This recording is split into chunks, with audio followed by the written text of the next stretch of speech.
It's that time. Well, I have to add one thing about that last panel, and you guys blew me away because for a team that has a lot of data on hand and has analyzed it, that was the most honest and also agile thinking panel. Thinking on their feet. Thinking on their feet, and I think it's true. Even if we have all the data on hand and we've analyzed it to death, we need to constantly be thinking and checking and surveying the environment and what's happening and the consumer. And so I thought that was a very... And don't forget about intuition. Yes. That's a piece with the data, right? We still have to use our head and our heart. So as we leave today, I have a question for you. What kind of takeaways are you leaving the week with after 2 wonderful days here together? So what I'll share is, some of you know, a few of you know, that my first career I was a scientist engineer. And when I transitioned into travel, they said to me, why did you go into something that seems so much more simple than what you were doing? And I said, even at that time, that was 10 years ago, and I said, oh, no. Travel is more complex than any of you can imagine. And so, and today, it's even way more complex. But for me, that's what makes it interesting. And I think, as Mel pointed out, and several people pointed out, the environment is really dynamic. So a few of the things that I learned that are key takeaways. Duty of care was something that I had spent years. I was at a TMC for about 10 years, and I had spent years training people, thinking about it, reacting to different scenarios as a TMC.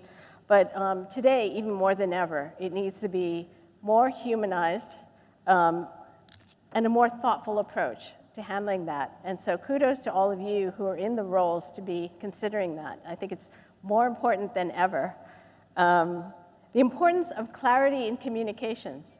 So having our distinguished deputy minister here clarify, what we've been all reading in the media, that's one example. And then we heard, the importance of clarity in terms of policy and guidelines when people travel into markets. That's super important these days. So, and then lastly, I want to emphasize, I've been in a lot of sustainability sessions and conferences, but now more than ever is the work happens off stage. Now's the time we need to accelerate execution on it. And that's something that I'm energized to embark on, moving forward and see how we can support all of you in terms of that movement. And then lastly, maybe, I think more than ever, yes, we've got a very complex environment, but collaboration is really key. And so with that, my thanks to you for last December when we met, for being so open to this unique collaboration. And my hope is that it was fruitful for all of you attending. Thank you, Liz. I think the feeling is mutual. I think our teams have bonded, first across 12 and 13 time zones, and now finally in person. And I think I would start from my learnings with your last point. I think certainly sustainability for years was just a buzzword, and I think what I learned this week is that there's a lot of action around it and a lot of passion around it, but also there needs to be action and action plans related to that, and we need to leave here with that kind of mission in place.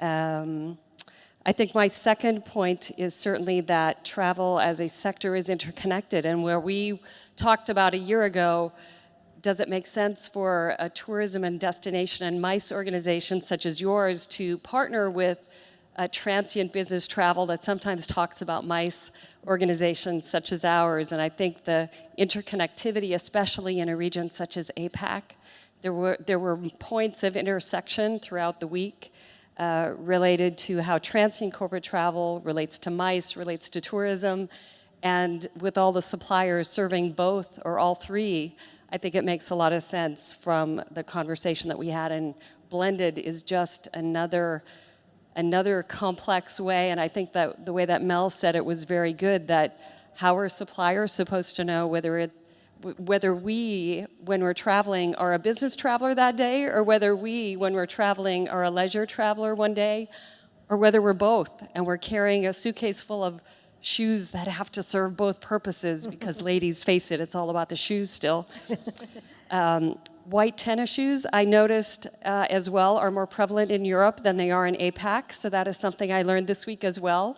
Women here are still wearing really great shoes, or at least they look good, they don't feel good sometimes. And then finally, in all seriousness, I think for GBTA it was really important that we show up in a way that was, I think, in particularly for corporate travel, a missing space for us for a while, to bring the globe to APAC, but APAC to the globe as well. So thank you all. We do have, is there a clicker up here? We might need some help. Again, the survey, we're going to badger you to give us your feedback for the surveys throughout. And here's one more chance to do that. But we also have a little bit of an announcement to make, Liz. Yes? So if someone could click forward, we don't have a clicker. So we are so pleased to have you here today, and yes, so we're looking forward. We've gotten great response and feedback for people here and who are not here, and it sounds like there is a need and an interest, so we look forward to collaborating again for next year. So see you in Singapore in September. Thank you. Thank you. Thank you. Cue the music. Drop the mic. Thank you all. Thank you. Look on the thing and drop the mic.